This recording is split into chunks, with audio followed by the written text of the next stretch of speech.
Hey, Bob. Hi, Mickey. I see you have a tinfoil hat on. This is my attempt at a tinfoil hat. It's pretty pathetic, although it has some Annie Hall, Tony Roberts touches at the back. Remember? No, it's a fetching look. There's no doubt about that. My question is what is it going to lead us to discuss? Well, because there's a bunch of stories that don't seem to have a resolution, but I have a lot of conspiracy theories. I have 3 conspiracy theories. I got one about Jared, I got one about Donald, and I got one about Bill Kristol. Anyway, so excellent. This is the crazy foil hat. And you haven't even gotten episode. Into, the Stop the Steal. You haven't even gotten into the videotape from State Farm Arena. Well, that's the unresolved topical issue. But yeah, we can get into that too. I want to get into that. I actually think important things are happening on that front. Well, let's start with that then.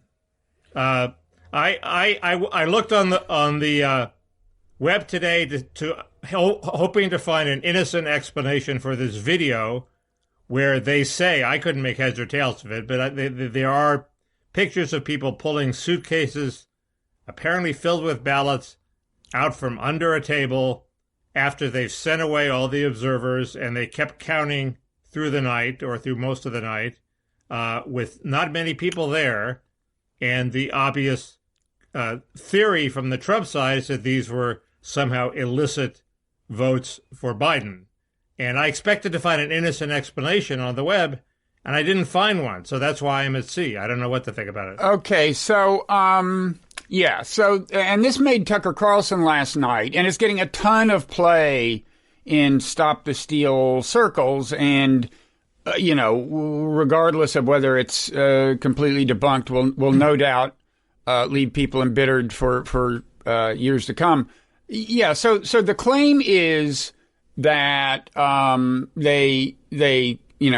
the poll workers claimed in Atlanta that a pipe had burst and sent the poll watchers away, both Democrats and Republicans, around 10 p.m., and then secretly brought in these suitcases full of ballots, or they had stashed them earlier under this table.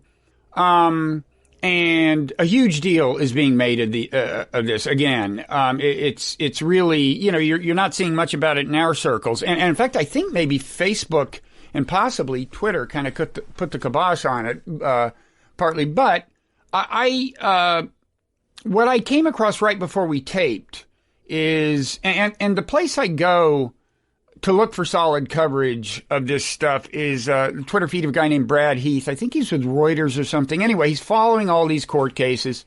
But he himself retweeted a guy who also works for he works for a local TV station in Atlanta. And he says this is bullshit because he says 12 hours of this closed circuit TV. Now, what this is it's the security cameras of the Atlanta Hawks or whoever owns it. This is where the Atlanta Hawks play, okay? Right. So this is stuff that's running all the time. Right. And he said he looked at all 12 hours, and in fact, these boxes were sealed like other ballot boxes in the presence of poll watchers and put under that table. So there is, in effect, a chain of custody hours earlier. And there were no suitcases. The boxes were carried via dollies or something. They were just regular ballot crates that had been sealed in conformity with the rules. And you can watch all of the hours and see that nothing is done with them. And here's the part that I think would still need investigating. Apparently, he says that then they put them under the table. Or they sealed that table or whatever it was, a black cabinet or something, that containing them, they locked it up, thinking they were done for the night. So it sounds as if they did think that they were done for the night, and then they came back and counted them. Now, my question would be, wait, they started counting them without the poll watchers being brought back? That's bad form if they did that. You can imagine that being innocent, I guess. But anyway, what this guy says he's completely debunked, and I trust him, is the idea that these appeared out of nowhere. They came from suitcases. He says no. In terms of chain of custody, these boxes have exactly the status of all the other boxes. And what that tells you is there's nothing to be gained by feeding them into the machines when nobody's looking, because no questions would have arisen about them. They were just sealed boxes, legit sealed boxes. They could have fed them into the machine when poll watchers were watching, and they wouldn't have said anything because they were just like all the other boxes. Well, that's his claim. Well, I certainly hope that that's true. But we know who the woman is, the main woman who seems to be supervising. And you would think it would be an easy matter to contact her, and she could explain what happened, and presumably would be completely innocent. Why hasn't that happened? That's the issue. I don't know. It's, and part of the problem is that the mainstream media, kind of has a moratorium on this stuff. And I would rather that they like, for example, the story of the truck driver. You've heard that one, right? I want to hear what the deal is with that. I haven't heard the story of the truck driver. Oh, it's fascinating. He claimed, there's a billion of these things. But the media, as you say, they're not doing themselves any favors by suppressing it, because then they don't refute it. This guy says he's a semi, he hauls semis for a living. He says they filled his semi with ballots in New York and told him to drive across state lines to Pennsylvania. And then he drove there and parked the truck, and then somebody stole the truck. And, first of all, wait, why didn't you bring this up during the first 3 weeks after the election? If your truck was stolen, okay, there's that. But there's also, what a weird way to do, a fraud. You're going to steal this guy's truck, but first you make him a witness to the fact that you had him drive ballots across state lines, which is crazy. No, if I were doing a fraud and going to steal a guy's truck, I wouldn't first give him the information that we had driven ballots. I don't know. It's just, but what's worrisome is, again, as you know, I remain almost addicted to this ecosystem. I listen to the Steve Bannon podcast, and he just floods the zone with this stuff. And then the stuff that is debunked, he doesn't mention that. He's not honest enough to actually tell his audience, oh, by the way, this thing we said yesterday, that's not true. And so these guys are convinced, and it's a growing audience, and they're convinced that all of this stuff is true. And maybe some of it is. I'd like to hear more about this, the Atlanta case. But it's alarming because, as you know, I believe that this is poisoning the well for years to come, and it's going to make the country much more divided than it would be otherwise. But now I'm starting to think, in a way, the more interesting questions that are arising right now are about the Republican Party the effect it's going to have on the Republican Party in the short run, because it's being used by the Trumpsters as a wedge to separate the true believers from the people they want to cast out of the party. Well, but no, that's not quite fair, because the true believers are split in two. For example, my friend Ryan Jerdusky, who's a populist, basically I'm on the same side as he is, and his good friend Ali. Well, Ali is leading the Stop the Steal rally. Ali has a very, very bad reputation with Lynn Wood and Sidney, whatever her name is, Powell. Sidney Powell. And saying, I wouldn't, what are we going to do, vote again in a fraudulent election? So he's basically sabotaging the Republican hopes in Georgia. And Ryan is very much against that. So they're all Trumpers, and they're split. Ann Coulter is very much for people voting. Trump Jr. has come out strongly, much more strongly than his father, that you have to reelect these two senators. And he's a Trumpist, Trump Jr. So right. The never Trumpers are sort of irrelevant at this point. It's Trump versus Trump. That's my point. The split, in other words, the cleavage within the party is not going to be exactly where I would have thought it was 2 weeks ago. Because, the reason I say this is because, in Georgia, okay, so you mentioned Lynn Wood, okay? Fascinating and I think important character. He's a lawyer who, in Georgia, I guess, respected in conservative circles. He is, well, for one thing, he's actually defending that guy, the 17-year-old who killed the two people in Kenosha, as it happens. He's defending that guy, if you remember him. But the Kyle Rittenhouse? Yeah, he's defending Rittenhouse. 3 people. He killed 3? Yeah. Huh. He has a clear case of self-defense, I think. I thought he wounded 1 and killed 2. But anyway. Oh, you're right. Yeah. So he shot 3. He shot 3. So you're right. So Lin Wood, I heard him on Bannon a couple weeks ago, and he was, he's taking up this case where he says that the consent decree between Stacey Abrams and Secretary of State of Georgia was unconstitutional. And I'm thinking, well, he's making an interesting case. I mean, I don't think he's going to get relief in the courts at this point, but interesting case. And then at the end of the thing, he starts talking about all the communists in the government. And I'm like, whoa, where did that come from? Doesn't seem all that relevant. And then, we wake up to this tweet of his this week, which says, "Good morning. Our country is headed to civil war, a war created by third-party bad actors for their benefit, not for we the people. Communist China is leading the nefarious efforts to take away our freedom. Real Donald Trump should declare martial law." Okay, so he's advocating martial law. Did Lin Wood say that? I didn't realize that. That is a Lin Wood tweet. That was, I think, retweeted by Michael Flynn or embraced by Michael Flynn, and that's how he came into this conversation. But meanwhile, Lin Wood, in spite of all this, in spite of that tweet, apparently respected figure in some circles in Georgia, he has come out and said that Perdue and Loeffler do not vote for them unless they come out. And I think what he wants is for them to demand a special session of the Georgia legislature. That's now the litmus test. If the Governor Kemp doesn't ask for that, then he's on the other side. If they don't ask for it, they're on the other side. Anybody who doesn't ask for it is going to, in Georgia, is going to get primaried or something. I mean, that's where Bannon is now drawing the line. I mean, the Bannon podcast isn't as hardcore as Lin Wood quite, but is Bannon really telling people not to vote for Loeffler and Perdue? No, he's not going that far. And is he calling for martial law?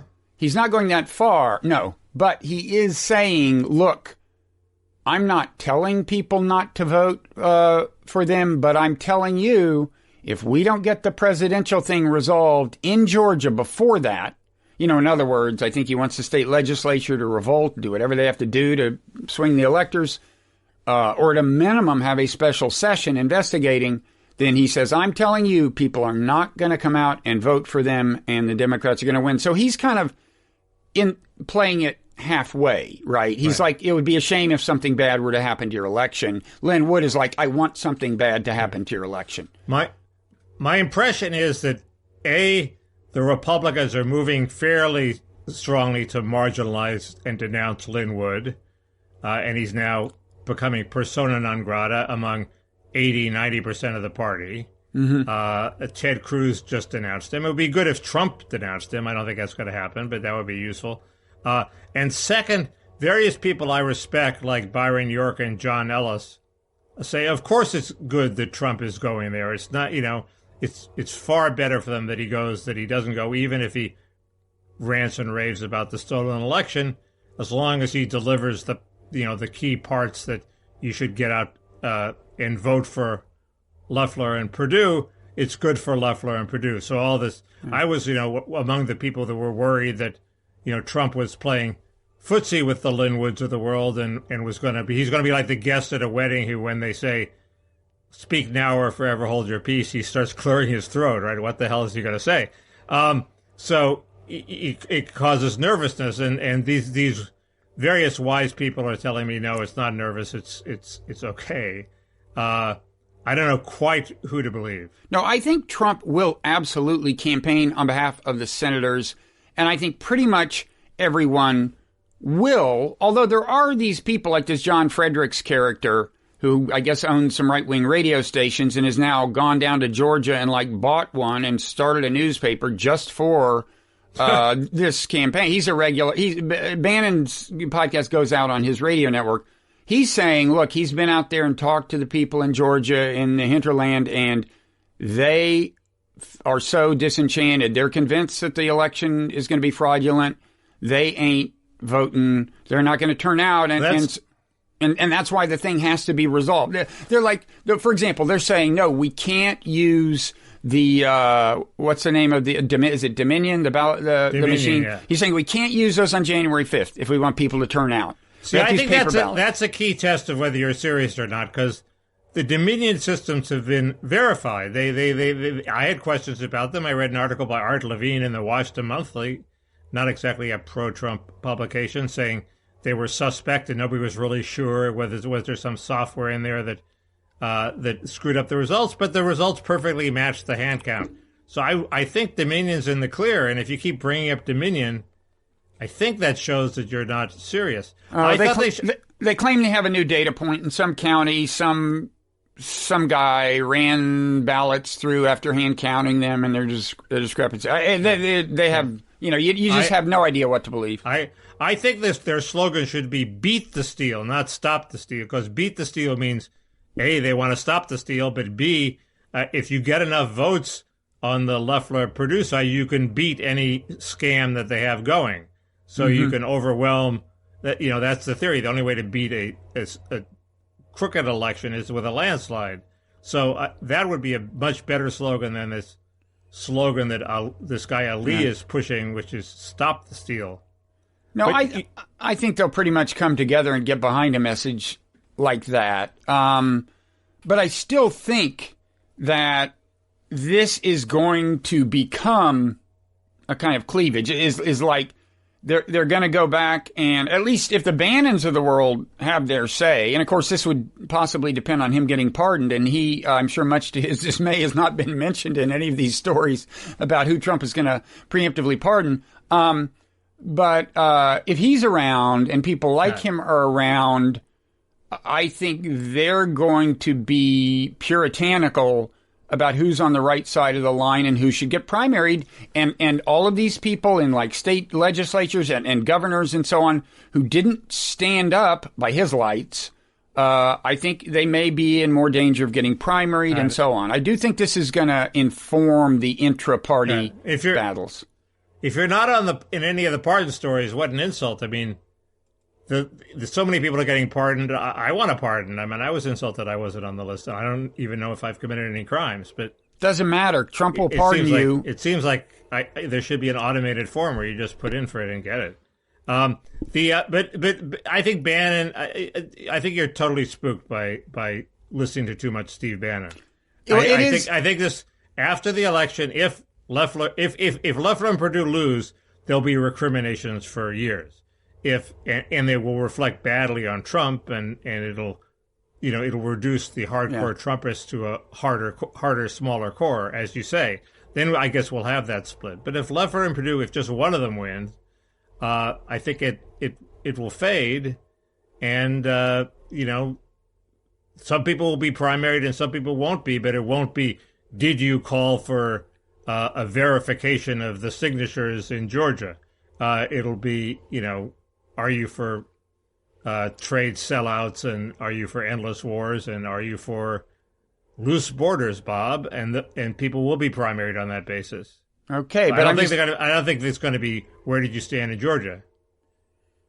Okay, I'm just saying that speaking as someone who, for the good of humanity, is spending a lot of time in this media ecosystem, which I'm doing. I'm telling you, if you were a Trump supporter listening to this stuff, whether it's OAN, Bannon, Newsmax, any number of other things, and I think on most days Breitbart, although now these people are pissed at Breitbart for pissing on Lynn Wood. Breitbart seems to have made a command decision to trash Lynn Wood. Yeah, on that one point, because they're worried about the senatorial election, but they're on board for Stop the Steal, right? So I'm just telling you, you would be more and more convinced that there was widespread fraud for reasons I've said. They just throw all this stuff out there. When it's debunked, they don't tell you.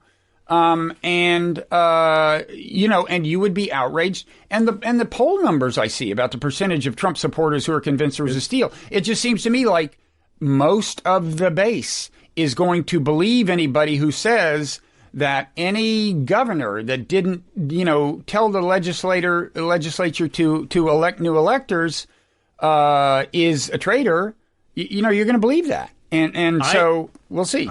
I admit I am shocked by the number of people on my Twitter feed when I say responsible things like, well, gee, Republicans should vote for Loeffler and Perdue or else the Democrats are going to control the Senate and bad things will ensue, who attack me for being a sellout and et cetera, et cetera. I don't get it. But that's just Twitter, and Twitter isn't the real world. But the Twitter presence of these people is pretty strong. There's also Parler. There's also, they've got their own things, but I tend to think that who knows? I mean, maybe it's a close election. Maybe if you lose 10% of the Republicans, the Democrats win. But if that doesn't happen in terms of, if Steve Bannon were right, Roy Moore would be senator from Alabama, and he's not. So almost. But separate from that is the question of just how much bitterness Biden's going to face, and I think he's going to face a lot more than he would have if Trump had conceded. I wanted to ask you a question about Trump's 46-minute video rant. Did you watch that? Or no, I heard about it. I didn't well, watch it. You get the idea. My question is, the main thing is his decision to do it at this point. And my question is, like, on the one hand, Trump's just kind of two most basic juvenile instincts encourage him doing that, right? I mean, A, he always has to be the center of attention. B, he never admits he really lost. So when Biden's getting the attention, it makes sense that he would come out with a big video saying he didn't really lose. That's just Trump. But, just going on autopilot. But do you think there's a strategy? Do you think he's like thought it through? Like this is all heading somewhere. His decision to really carry it this far, like, feeds into what he plans to do next. Oh, you're putting your tinfoil hat on. This should be entertaining. This is where one of my theories comes in. Okay. I wrote a newsletter item about how one of the reasons Jared Kushner has so much power is that in the combined Kushner-Trump empire, the Kushners are the strong horse. They have more money. They're the more successful enterprises. Trump is really in at least a little bit of trouble. And, some people say not a lot of trouble. Some people say, well, his brand is worthless and he's in these industries that are hit hard by the pandemic. He's in trouble. One of the solutions for him financially is to be nice to Jared, so the Kushners will bail him out. Another solution is keep raising money from this election thing. He's already raised $200 million. Mm-hmm.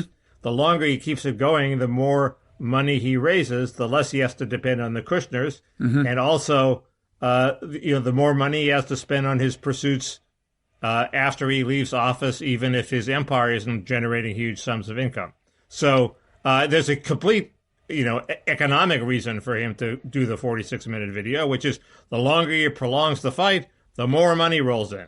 Now, that's a good point, because the expenditure rules on this particular type of PAC are incredibly loose. Like, he can apparently have big events that he says are related to the cause and have them all at Mar-a-Lago, whatever it's called. Yeah. And so he can just be funneling this money into Trump properties, and apparently that's legit. Yeah.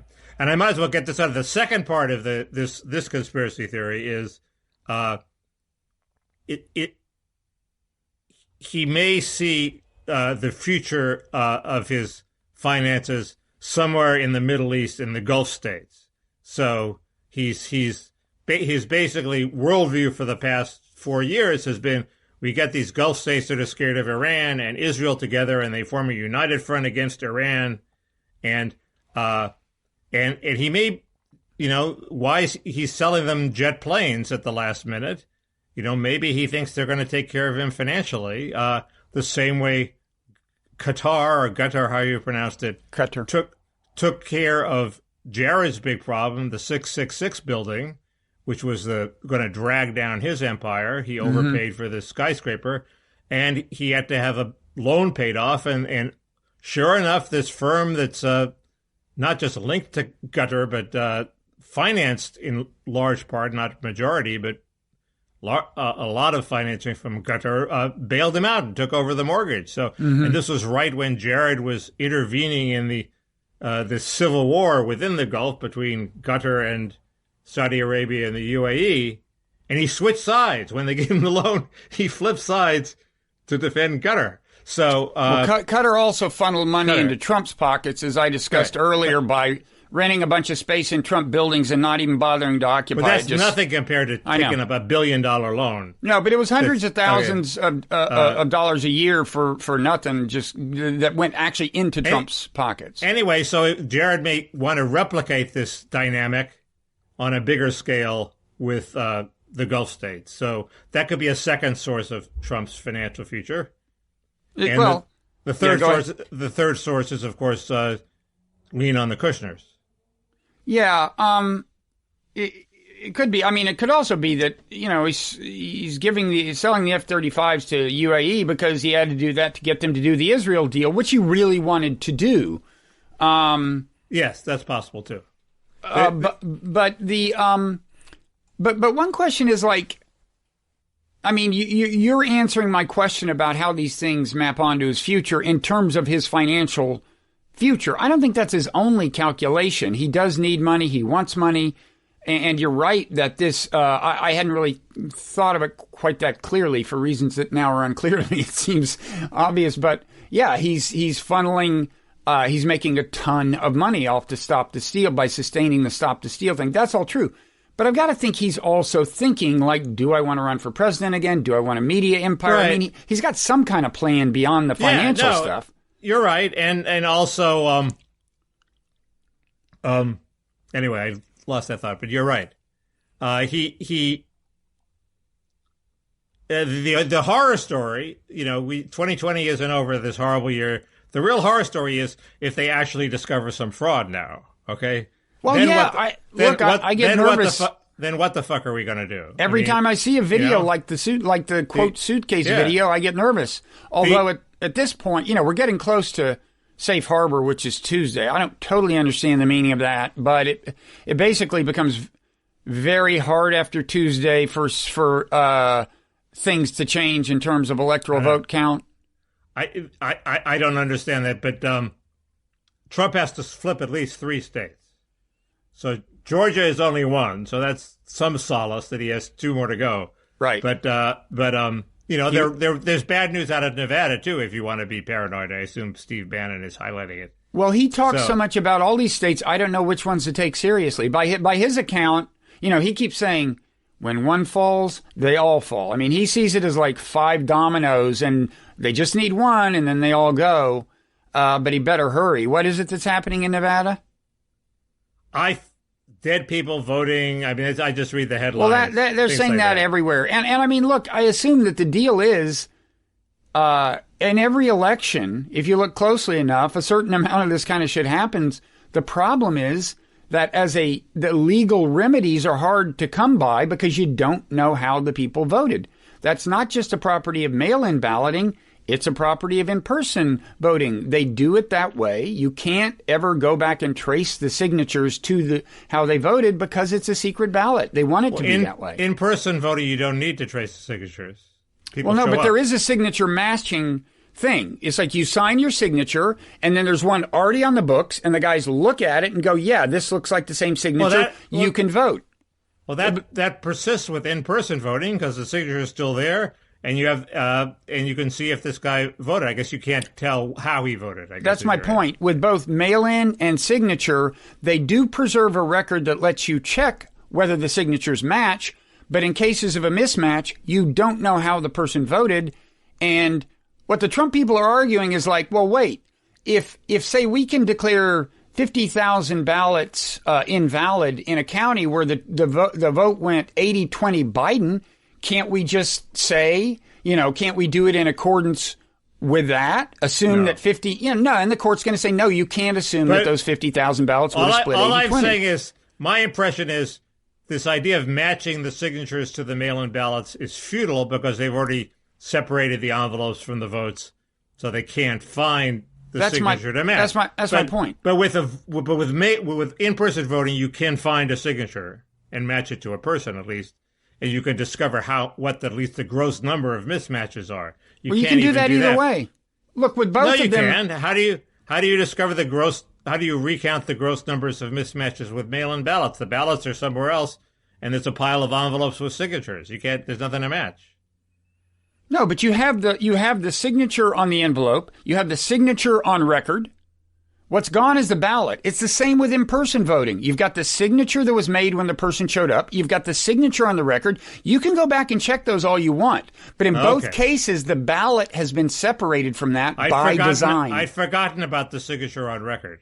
Yeah, they're the same situation. So the governor isn't completely insane when he now calls for a match. There is something to match them to. Oh, you can check the matches. It's just that there's no remedy because the courts are not going to make any assumptions about how this particular mismatched ballot went. There is a remedy. It's just a nuclear weapon, which is to have another election. Which they did do in North Carolina for a reasonably small amount of ballots that were harvested in violation of the law, but it was a very close election. It was like 100 votes.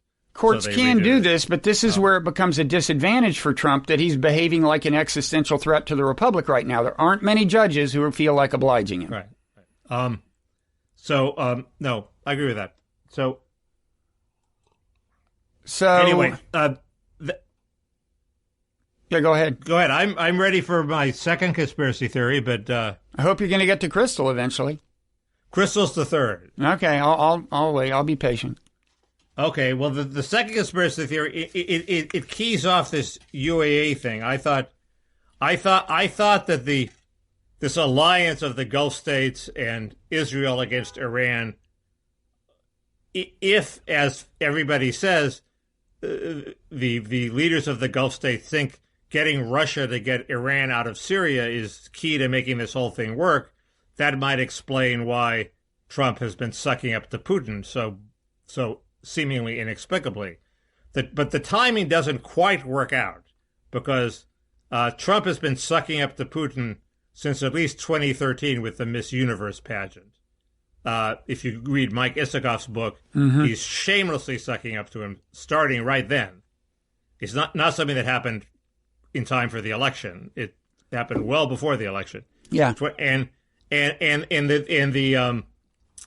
this alliance against Iran would presumably be more recent, so the timing doesn't quite work out, unless it was a plan of Bibi's all along, and we know that Bibi is tight with the Kushners. In fact, he stayed over at their house when Kushner was a teenager and slept in Jared Kushner's bed. Mm-hmm. So he is a link between this long-term sucking up to Putin and the idea that sucking up and this more recent sucking up to Putin, and the common thread would be Bibi thinks we can get Russia to get Iran out of Syria.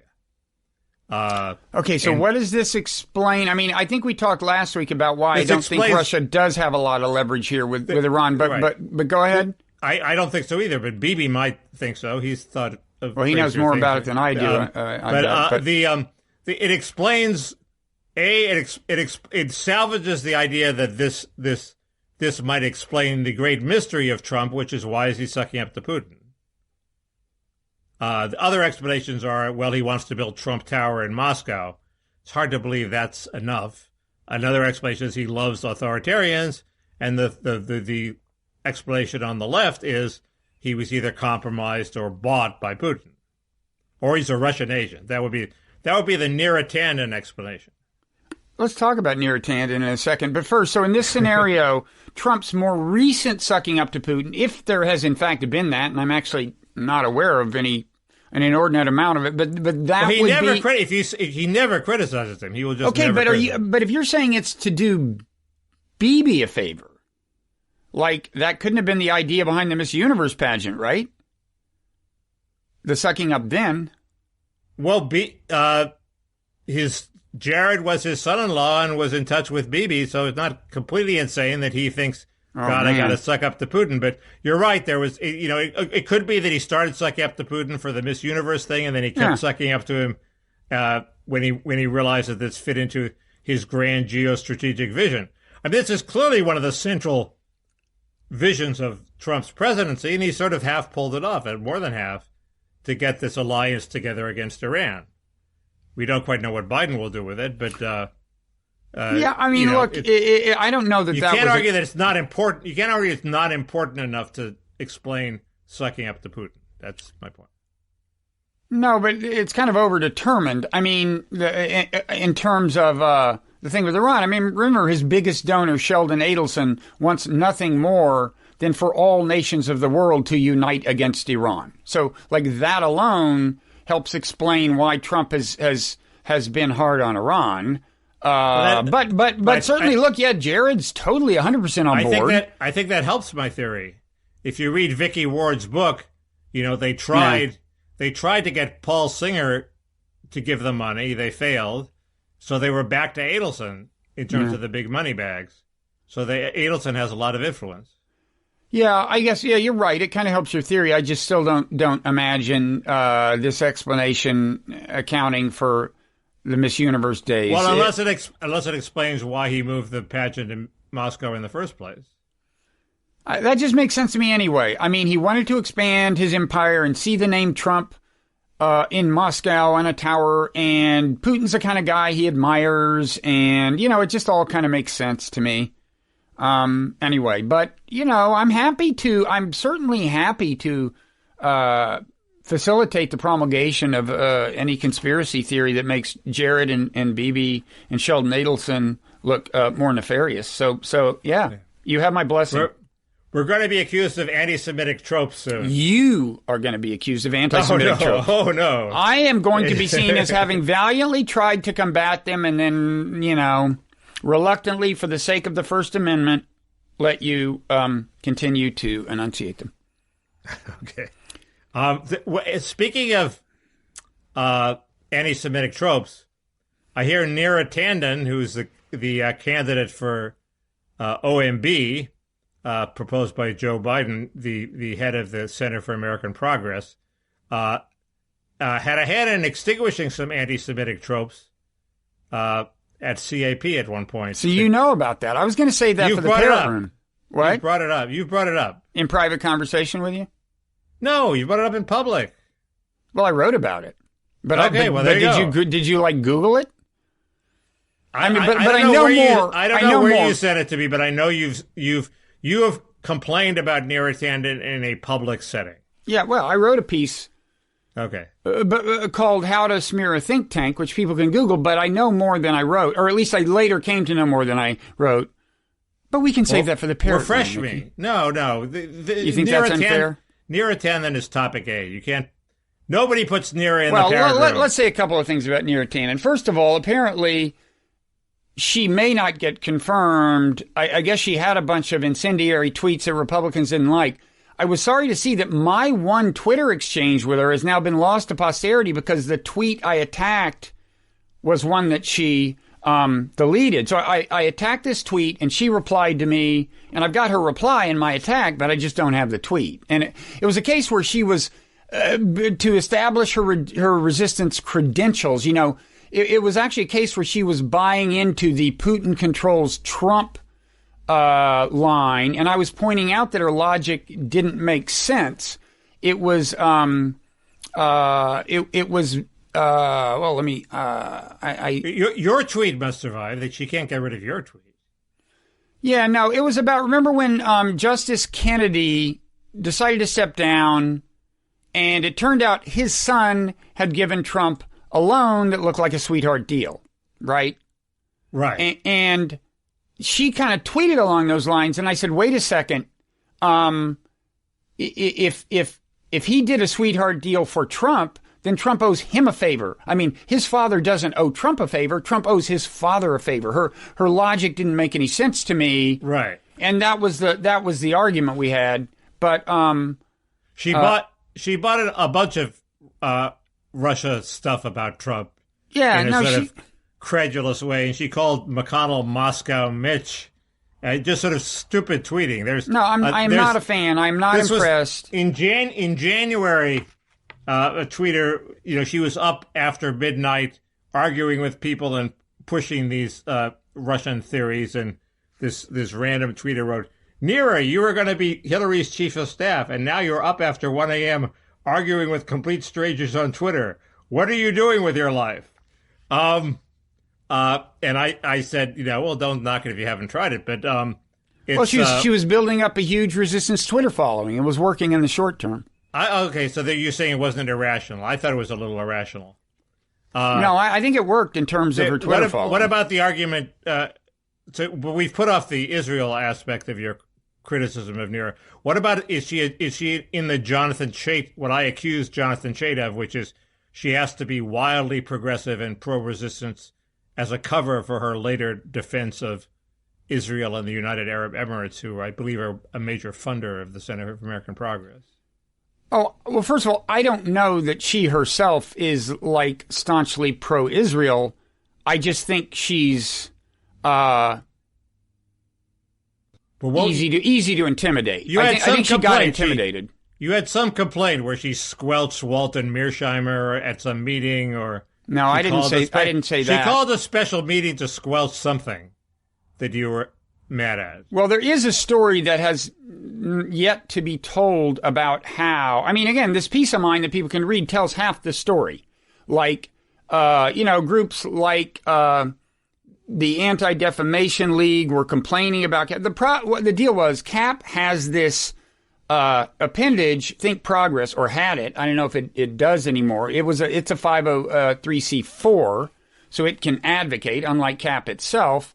And Think Progress is at that point had some writers who were. It wasn't so much about criticizing Israel as it was about not criticizing Iran enough, or in the run-up to the nuclear deal, looking at things from Iran's point of view or something. It was about Iran more than about Israel per se. But yes, it was what, a lot of people would call kind of elements of the Israel lobby that were up in arms about it, like the Anti-Defamation League, which a lot of people don't realize is, kind of pro-Israel in its activism, but very much is. And when I say there's a story that hasn't been told, I mean, there were people who were there at the time who have kept their emails. What happened? There was an actual meeting. I don't remember which. I think it was a meeting. This has not been reported, but I think it was a meeting. It was either AIPAC or ADL or both. Met with Neera Tanden and some other CAP people, and basically laid down the law. And I mean, I don't know how much of this is reflected in the emails per se, but there is more of a paper trail than has become public. And Neera Tanden basically said, okay, you win. We do not want to be smeared as anti-Semitic. We will call off the dogs. We will change the orientation of Think Progress. Again, I don't have these quotes on paper, but that's what happened after the meeting. Did she actually fire people or muzzle people or take things down off the web? There were people who left and people who stuck around. I don't remember exactly. No, there was one very young guy who had, weeks before this, had called somebody in Israel firster, which was stupid, and he apologized weeks before, but that was just that was window dressing. That wasn't the real issue. The real issue was they wanted Think Progress to change their coverage of the Iran issue. They intimidated CAP, had a meeting with Neera Tanden, and it happened. They changed the tenor of their coverage. Now, I should qualify that by saying I didn't go back and look at any, if anyone ever did forward me emails about this 7 years ago, which I kind of think they did, I didn't go back and check and study up. So I have to add that asterisk that no one should believe anything I just said, but I'm more than 90% sure it's true. As I said it. I don't think that's going to sink Neera Tanden. Of course not. Of course not. It will endear her to almost everyone in Washington. Yeah. Okay. But what might sink her are these intemperate tweets, which really were sort of juvenile. Yeah, I thought so. You've made sense of them in a way that she was trying to build a following, and she thought the way to build a following, she's probably right about this, is to send out juvenile tweets. But she's a much more sophisticated person than these tweets show, and the I think the hacking of her emails, I assume by Assange or by WikiLeaks, showed that she was very sophisticated. She was calling people crazy leftists and pissing on Philippe Reines, and she seemed a very commonsensical solid header. She was helped by the leak of her email. This is the hacking of Podesta's account? I think so, yeah. Yeah, I mean, I don't think WikiLeaks did that. Okay. But whoever did it, I guess, gave it to them. Anyway, it made her look good and much more sensible than her Twitter feed. And this idea that there's this idea in Washington that she is sort of a sacrificial lamb. They've thrown her over the side to... Because they have to lose one confirmation. They have to lose one, so they've let the Republicans show their machine guns are still working, and they'll let her go down, and that'll protect other nominees, including the one who I think should be vetoed, which is Alejandro Mayorkas, who's a nominee for the DHS secretary. But I don't quite understand that, because if if she goes down quickly, the Republicans will have a renewed appetite to take somebody down in January, so that she has to at least last until January. If she's going to fulfill this function of a lightning rod function, or whatever you call it.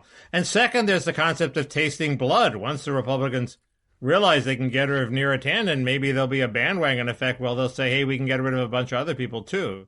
That can happen. I don't quite understand why this would be a brilliant strategy for Biden, nor do I think Biden is playing 3D chess like that.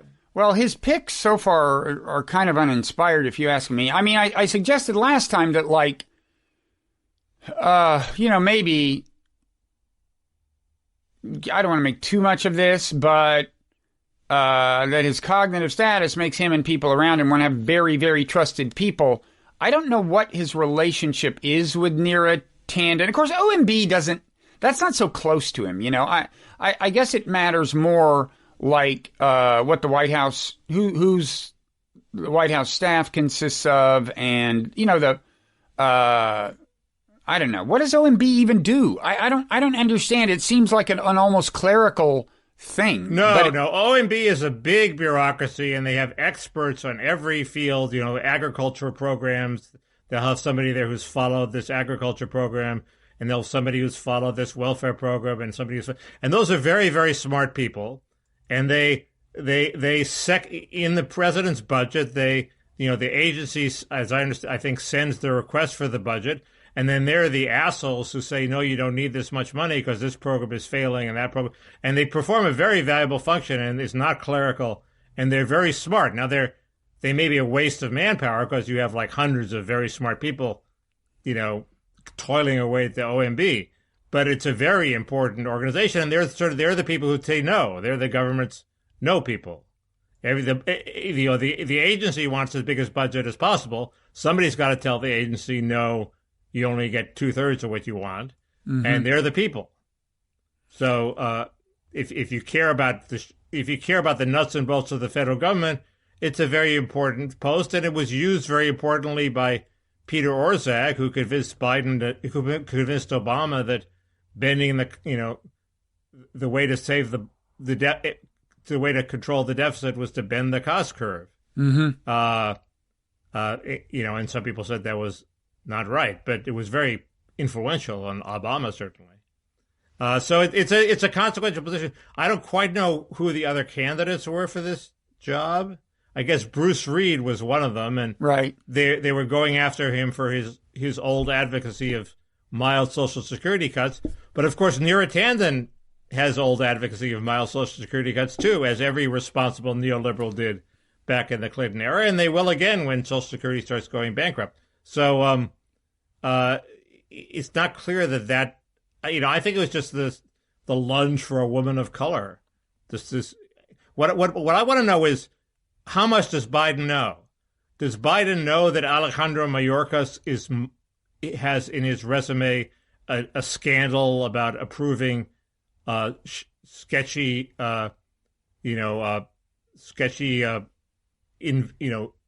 citizenship for money schemes for Terry McAuliffe and a bunch of other Democratic bigwigs when maybe they didn't qualify, or accelerating them, or letting them jump the queue? Wait, you mean Terry McAuliffe had friends who wanted to become citizens, or what? The EB-5 program is this ridiculous program where we let people invest money in America and get green cards as a result. Mm-hmm. Now, it sort of makes sense if you're going to invest $100 million in America. Sure, get a green card, okay? this lets people buy a pretty solid shot at a green card for $500,000. Okay, that's not enough money to sell a citizenship for. So, or sell presents for. So basically it's a way that real estate developers especially round up a bunch of rich people in China who want a dual citizenship or want to come here. They give $500,000. They get in, and they get cheap investment. They don't really expect that much back. Okay, they've bought a citizenship. They've bought a green card with it. Mm-hmm. They don't also expect to make a profit. So the Waldorf Astoria over there in Beverly Hills was built with this money.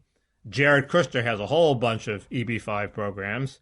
And Terry McAuliffe had this green car company that was supposed to going to build green cars, I think in Louisiana or somewhere.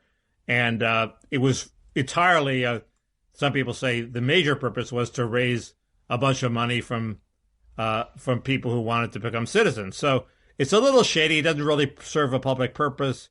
And they were going to deny it because it was didn't satisfy even the bogus criteria, or they were going to delay it. And McAuliffe called up this guy and chewed him out, and he accelerated it. So, and now that we've covered your ostensible grounds for opposing this appointment, what are your real grounds? What policy inclination don't you like? Well, the real ground is he's totally, he seems to be totally in favor of a bunch of policies that I think would cause a flood of both illegal and illegal immigration. And I heard him talk myself. He went after immigration reform was lost in Congress. He said, well, we're going to have to do it another way. I have some ideas for how to do it. He's a very smart guy who has a bunch of ideas for loosening up the borders. And he thinks immigrants are wonderful, and he shows no, although I suspect he is the middle ground candidate. I expect he really does not want a border surge. He certainly gives no indication that that's not what he wants. By the way, did you see the Washington Post piece validating your claim that there's going to be that there's a looming crisis along the border facing Biden? I did see that. I haven't, and I skimmed it. I haven't really read it because I'm really sick of reading immigration articles. But I saw that by Nick Miroff. Anyway, you rose in my esteem when I saw that headline. I thought Mickey is maybe only 90% as crazy as I thought he was. Well, it's the conventional wisdom now, Bob. It was in my newsletter 2 months ago. There you go. You should read my newsletter. Tomorrow's CW Today. May not be free forever. We'll get to that in the parrot room. We'll get to that in the parrot room. I have news on that front in the parrot room. Okay. Speaking of which, quickly, I was looking at the Bannon.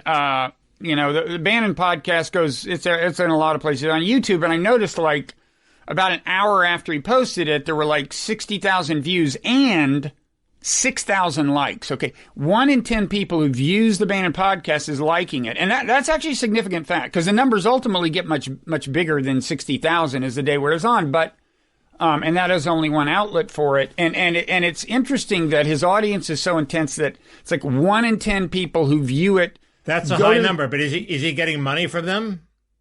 Well, they run commercials on the YouTube thing, a lot of commercials. But anyway, no, the segue is to my encouraging people to smash our YouTube like button, which brings more people to us through the magic of the YouTube algorithm. And they could go to patreon.com/parrotroom and be patrons and so on. We have two more things about Biden's cabinet nominations. Okay. They aren't inspired. First, Jason Furman, an economist at Harvard, I knew him when he was writing for Slate, and he's a great guy. He married somebody who worked for Slate. He's very Slatey. Who did he marry? I think Eve somebody. I'm going to mispronounce her last name, so Gelber, I think, but I'm not sure. Okay. She was in the Washington Bureau. Anyway, he took himself out of the running. He's a professor at Harvard now. Took himself out of the running early on, and I thought, well, he really wants to be at Harvard. Now I'm thinking he's really more eminent than a lot of the people who are now gotten economic appointments. He must have somehow been vetoed by the left.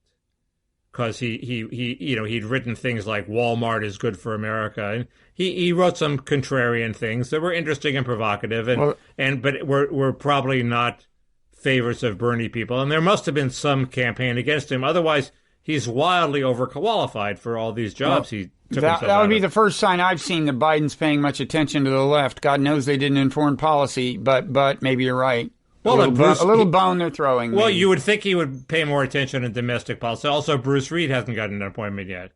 So that would be another indication. He's a centrist, yeah. Yeah. The second thing is why hasn't he filled the defense secretary post, and what's the trouble with your bête noire, Michelle Flournoy? Yeah, people should Google Michelle Flournoy Progressive Realism report card to see our take, the Nonzero newsletter's take on her. The standard story is, again, that Biden doesn't feel he knows her as well. He knows her as well as he knows the other two. There's also the fact that she is kind of the poster child of the military-industrial complex. I mean, even worse than average, although the alternatives to her, like J.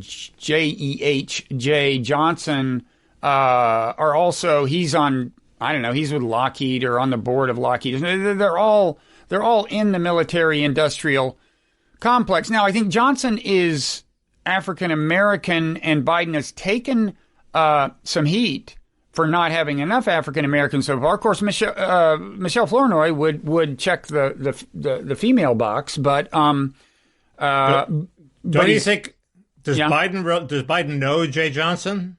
I don't know. I mean, you said he wants people he knows. I mean, and there's some obscure black generals that they were lobbying to appoint who I doubt Biden knows. I'm not sure it's the no business, but you may be right. But Biden, as maybe we said last week, has been criticized by Clyburn, right. Who bailed him out. I mean, who is as responsible as anyone for Biden being the president-elect, has complained that there aren't enough African Americans. I admit, Jay Johnson looks like an awfully appealing compromise candidate at this point, because when he was DHS secretary, I didn't like him, but he's clearly competent, and he has, he was a stand-up enough guy to say, yes, we built the cages. Trump didn't build, the cages that the kids in cages are photographed in cages that Jay Johnson and Obama built. And they're not really cages anyway, but Jay Johnson had the point of saying no, though that's sort of a slightly bogus charge, which I thought was a stand-up thing to do. He could have been worse. I don't know. What's so terrible about him? You should give him a report card. Well, we may. It's hard to know who to focus on. The report cards take a while. We spend a lot of time kind of researching them. We may do a piece on him that will be about a different aspect of his past that will not be entirely flattering. I don't mean personal dirt or anything, but his past in the Obama administration, actually, as a policy matter, not flattering if you're on the left. Not at DHS? No, I think it would be in the Defense Department. I think he was in the Defense Department. Okay, because the things I don't want us to get scooped. I don't want us to get scooped. Okay. Anyway, what grade did Michelle Flournoy get? She got a D-. No. I'm sorry. She got a D+. Nobody's gotten a D-. Tony Blinken got a C-. She got a D+. And just to show that there are people who would have been plausible candidates for this administration who pass our test, Bill Burns got an A-. Sadly, he did not get the Secretary of State position. Is he getting anything? No, I think almost anything else would be beneath him. He's a pretty considerable stat. He's done the other stuff. He's been, I don't know what, deputy secretary or something. He's done a lot of stuff. He's a career diplomat, very accomplished, very smart guy. I thought it was interesting that Tom Donilon took himself out of the running, too. Yeah, I don't know why that happened. Maybe nobody wants to work in the Biden administration. Well, that's Bannon's line. That's Bannon's line. Maybe it's like, there has been a growing mismatch between the amount of money you can earn in the private sector and the amount of money you make in government. So that even like courts, for example, the California Supreme Court, they have trouble holding justices for more than a few years because they can make so much more money if they Yeah, well, my line is if money is that important to them, I don't want them in government anyway. But whatever. Well, so it works as it happens, fine. We're getting the worst of all worlds. With various people, various Biden appointees who did go out and make a ton of money because that's so damn important to them, and now they're going to come in and screw up the world for at a very low wage. And who are you thinking of? I'm thinking of Blinken and maybe Flournoy. Well, Blinken certainly started in government, and the fact that when he was out of power, he went to work in the private sector is a little different than if he starts in the private sector and then comes into government. I'm defending him because I don't know. You know, he I didn't realize what of what noble birth he is. You know, you've heard you mentioned his stepfather, and everybody's heard the story about his. Yeah, it's his stepfather, his late stepfather, who was, I guess, there's a story about him as a boy surviving the Holocaust. But he, first of all, it's an excellent story. But the first of all, it turns out his birth father was a U.S. ambassador, and then his stepfather. You mentioned that his stepfather knew Maxwell. You know, Ghislaine Maxwell's father. I think he was Maxwell's lawyer. I think. Yeah, but more than that, did you realize what is that thing at Jewish funerals, the Kadesh? What was the name of Leon's book? What is it? Kaddish.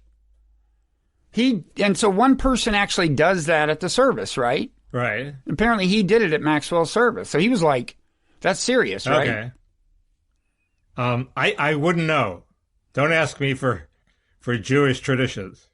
We always turn to you for these things. We're into anti-Semitic tropes here, Bob, not Jewish rituals? Not Jewish rituals. Well, surely you can find a way to combine the two. But that aside, his birth father was U.S. ambassador. Who knew? He has the bearing of a guy who has it's of noble lineage. Yes, noble lineage, yes. Unlike... me. No, like you, unlike me, dude. If we can have that argument in the parrot room, if you want to get into a reverse snob contest, I am totally here for that. 100%. Great. We can do that. So we should talk COVID a little. Did you want to talk about one other nominee? My one other theory is Bill Kristol. So we have Bill Kristol. Oh, bring that on. Yeah. Okay. Yeah. A reader who used to work for Blogging Heads, but who does not want to be named, had a theory for why Bill Kristol has behaved the way he has with respect to Never Trump and Trump. Mm-hmm. And the theory is basically the biggest. If you were the vast pro-Israel conspiracy and your greatest fear of America is the Corbynization of the Democratic Party. So your greatest fear is that the Democrats will abandon Israel. The Republicans are pretty solid, but you need both. The way Ukraine really wanted both parties to support Ukraine, and that's why Vindman was so upset, because if you politicize it, the Democrats might abandon Ukraine. The much more real fear of the pro-Israel lobby is that the younger generation of Democrats really think Israel has no right to exist, and it's going to vanish in a few decades, and so much the better. And these young people aren't steeped in the value of Israel. So Kristol has now ingratiated himself with the Democratic Party by he's certainly not welcome in the Republican Party. And now he has some influence on the Democratic Party, and that's basically the theory. And I printed out some things he wrote, but it's a little too conspiratorial for me. But I would think if Corbynization played a role, it would at least as much be his concern that Trump represented the Corbynization of the Republican Party, right? That he saw, anti-Semitic and themes, because Trump turns out to be this staunch backer of Israel in ways that, again, I think are probably not good for Israel or America, but you can't deny that he did a lot of stuff Bibi wants. But the fact is that Trump's, the alt-right part of Trump's base is anti-Israel, certainly skeptical of traditional American support of Israel, to say the least, and in some cases out and out anti-Semitic. It wouldn't shock me if Kristol, in leaving the Trump version of the Republican Party, was reacting in part to that. That would make sense, and it would be a defensible thing for a person to do. Right, but it's more emotional than rational. The rational perspective is that's a small part of the Republican Party. The Republican Party is staunchly pro-Israel, and Trump's policies have been very staunchly pro-Israel. So it would be sort of crazy to react to that. This is what the guy wrote. His alliance with Democrats is all about stopping the Corbynization of the Democratic Party. For AIPAC types, that is the raging fire that needs attending to. And it seems their efforts are working so far. I see no evidence that the Squad, which is the presumably the Israel skeptical part of the Democratic Party, has had any influence whatsoever in Biden's sphere, least of all on foreign policy. True. So, but I don't see how Kristol could consider himself. I mean, what is the idea that he's going to help persuade young Democrats to move to the right on Israel? I don't think he's the kind of role model they gravitate toward, but maybe I'm wrong. Now they will get to work looking for ways to navigate through a post-Eliot Engel world where every young lefty I meet, even my Jewish and part Jewish relatives, takes it as a given that Israel is an antiquated apartheid state.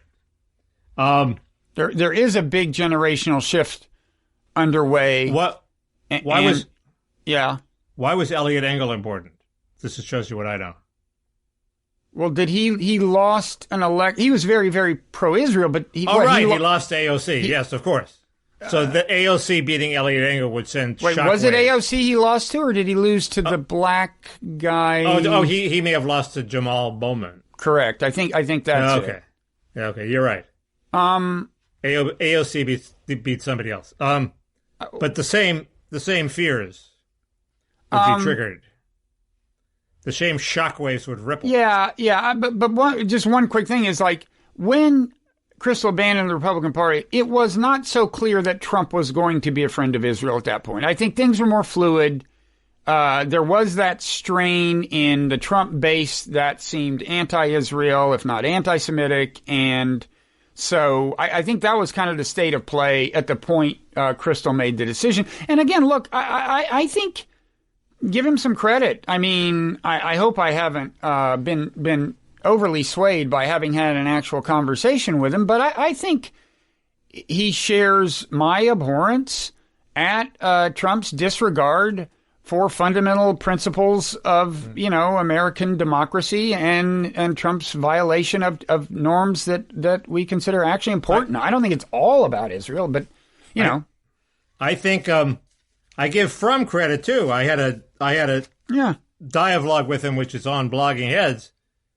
I don't think Israel even came up in terms of why he reacted negatively to Trump, and I think he was sincere about that. So that's why I'm wearing the tinfoil hat, Bob. This was just a tinfoil hat. Okay, theory. But we do detract points from you if that means you didn't bring the subject up, Mickey, as I brought it up with Bill Kristol. It's hard to believe I didn't bring the subject up, Bob, and I think I did, but I'm not sure.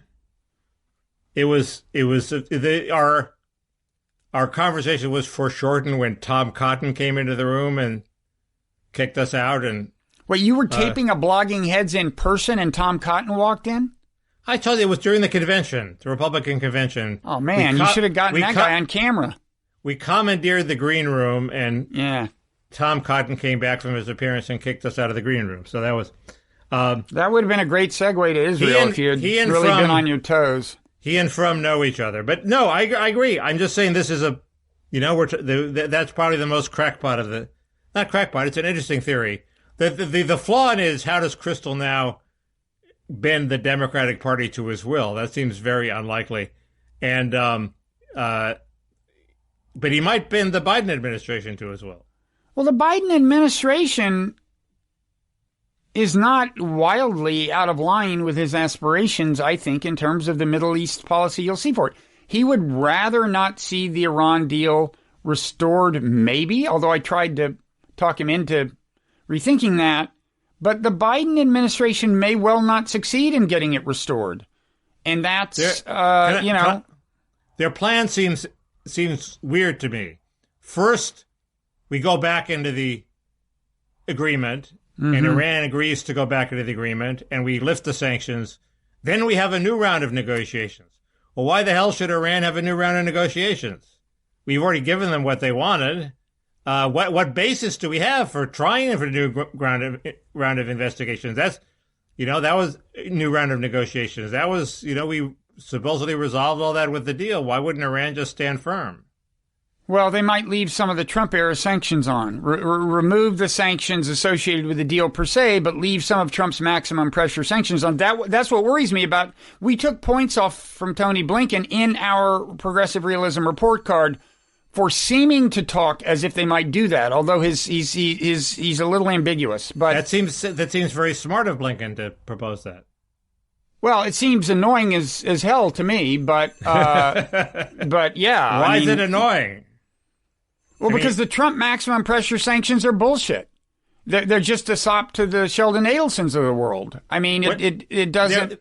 There is. No, wait. Let's just carry this into the parrot room. Seriously, we need to wrap up. I'm writing it down. Argue about Iran. Because I want to talk about COVID a little, just quickly. So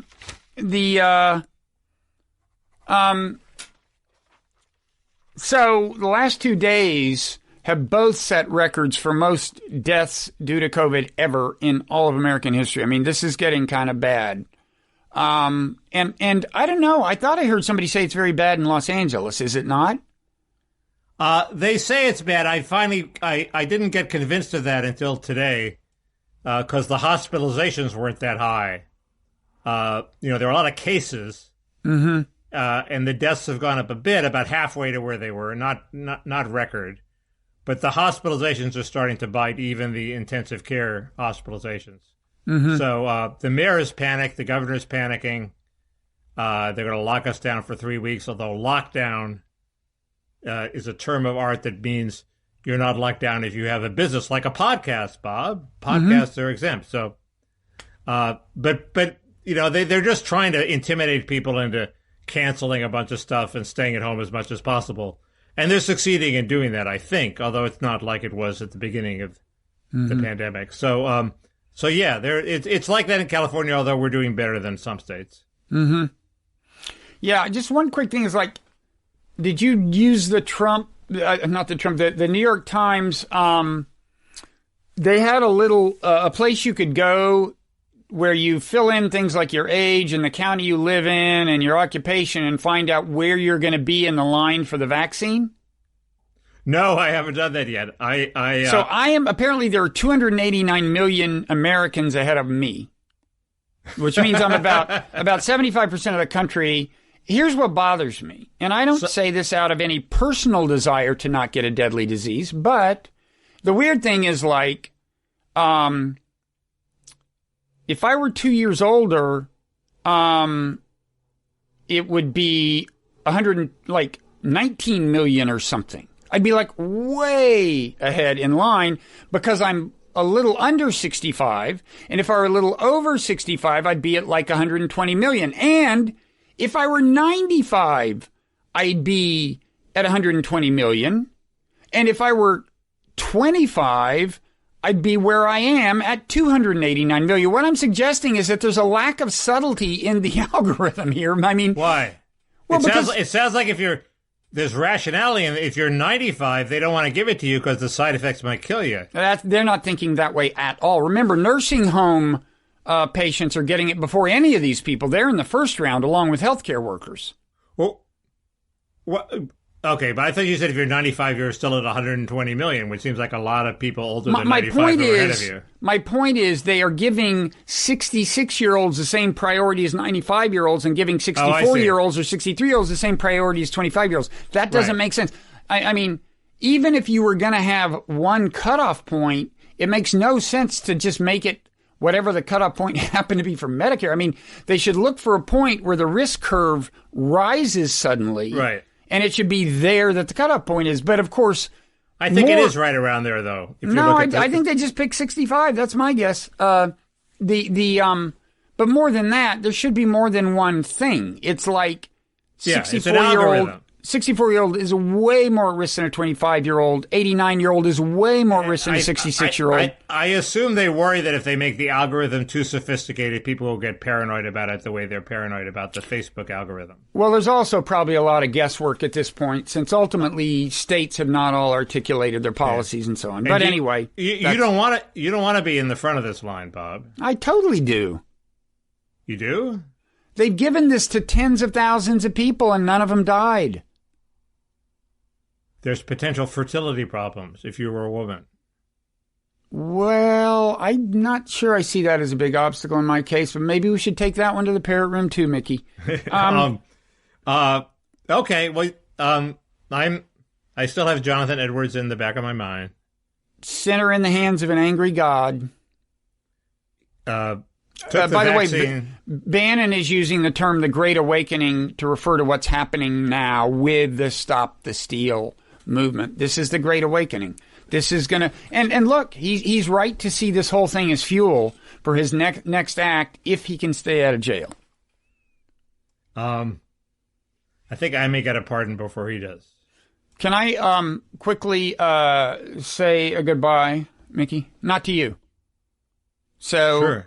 This is the last episode that Aryeh Cohen-Wade will content edit for us. He's leaving in search of greener pastures. Now, he will still be hosting his show on the Blogging Heads Network, Culturally Determined, and will be doing things cultural in general.